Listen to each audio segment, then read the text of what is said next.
Déchiffrer les souffles cardiaques. Imaginez la scène, vous êtes là, stéthoscope aux oreilles, vous entendez un bruit, un truc qui cloche. Et là, c'est le chaos total dans votre tête. Des dizaines, des centaines de possibilités. Par où commencer? Et si je vous disais qu'il existe un système, une sorte de clé maîtresse incroyablement simple pour transformer ce chaos en un ordre parfait? C'est ce qu'on va faire. Ok, la toute première question, la plus importante, c'est le timing. Est-ce que ce souffle se produit pendant la systole, donc entre le premier et le deuxième bruit du cœur, le fameux B1, B2, ou bien pendant la diastole, quand le cœur se relâche, après le B2? Si vous arrivez à répondre à ça, croyez-moi, vous avez déjà fait la moitié du chemin. Et pour y répondre, voilà notre premier code secret. C'est une toute petite phrase, en anglais, mais elle est magique. Elle identifie tous les souffles diastoliques, sans exception. Retenez juste ça. Miss Prefts died. Et là où ce code devient génial, c'est dans sa simplicité. Regardez, Miss Piartz died. MS, c'est pour mitral stenosis, la sténose mitrale. PR pour pulmonary regurgitation, l'insuffisance pulmonaire. AR, aortic regurgitation, l'insuffisance aortique. Et enfin, TS, tricuspide stenosis, la sténose tricuspide. Et le mot magique à la fin? Died, pour diastolique. Et maintenant, le point crucial. Écoutez bien, si le souffle que vous entendez n'est pas dans cette liste, alors par pure élimination, il est systolique. C'est aussi simple que ça. Et voilà, vous venez de classer l'univers entier des souffles cardiaques en 2 catégories. Bon, maintenant qu'on a le timing, on va monter d'un niveau. On va jouer avec le moteur. Pensez au retour veineux, tout le sang qui revient au cœur, comme au débit de carburant dans un moteur de course. Plus on envoie de carburant, plus le moteur rugit fort. C'est la règle pour quasiment tous les souffles.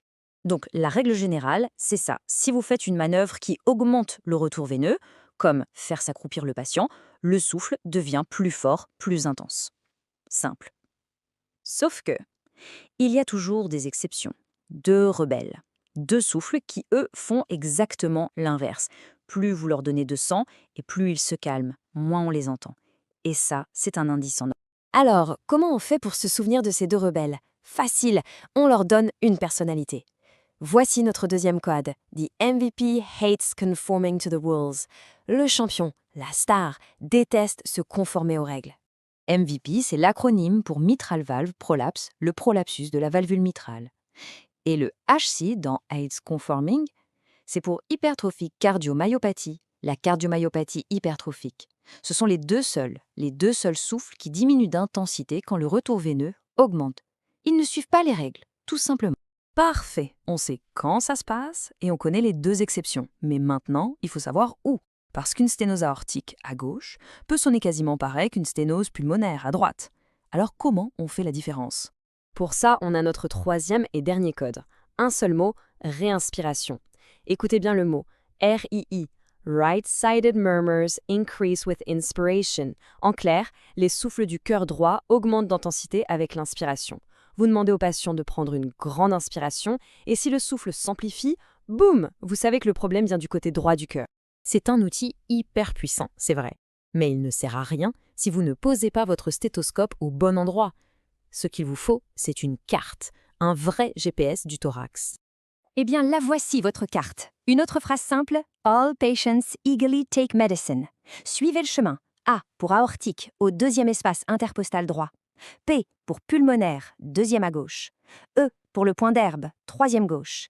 T pour tricuspide, un étage plus bas, 4e gauche. Et enfin M pour mitral, 5e espace sur la ligne médioclaviculaire. C'est votre itinéraire. Impossible de vous perdre. Ok, on a toutes nos pièces. Temps, exception, lieu. C'est le moment d'assembler le puzzle. Mettons le système en action avec un cas hyper fréquent, la sténose aortique. Pensez à une valve comme à une porte. Une valve saine, c'est une porte high-tech. Elle s'ouvre complètement, sans un bruit, et se ferme de façon parfaitement étanche. Maintenant, une sténose aortique, c'est une vieille porte de château, lourde et rouillée. Elle peine à s'ouvrir, le sang est forcé de passer par cette ouverture rétrécie. Ça crée des turbulences, et c'est ça, le souffle. À l'inverse, si la porte ne se ferme plus bien et qu'elle fuit, ça, c'est une régurgitation, une insuffisance. Alors, dressons le profil de notre sténose aortique. Premier réflexe, est-ce qu'elle est dans notre liste Miss Peart a died? Non, donc elle est systolique. C'est réglé.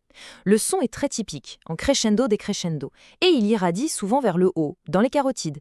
Et pour finir, où est-ce qu'on l'écoute le mieux? On sort notre carte All Patients, et le A, c'est aortique, 2e espace intercostal droit. Le profil est complet. Allez, un petit test pour vous. Vous auscultez un patient. Vous entendez un souffle systolique, vous lui demandez de prendre une grande inspiration, et là, le souffle devient plus fort. Votre première conclusion, c'est quoi?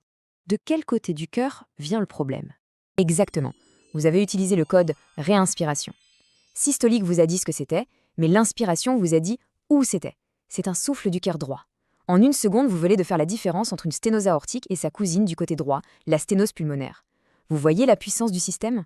La voilà, votre boîte à outils complète. C'est tout ce dont vous avez besoin pour commencer. 3 codes simples.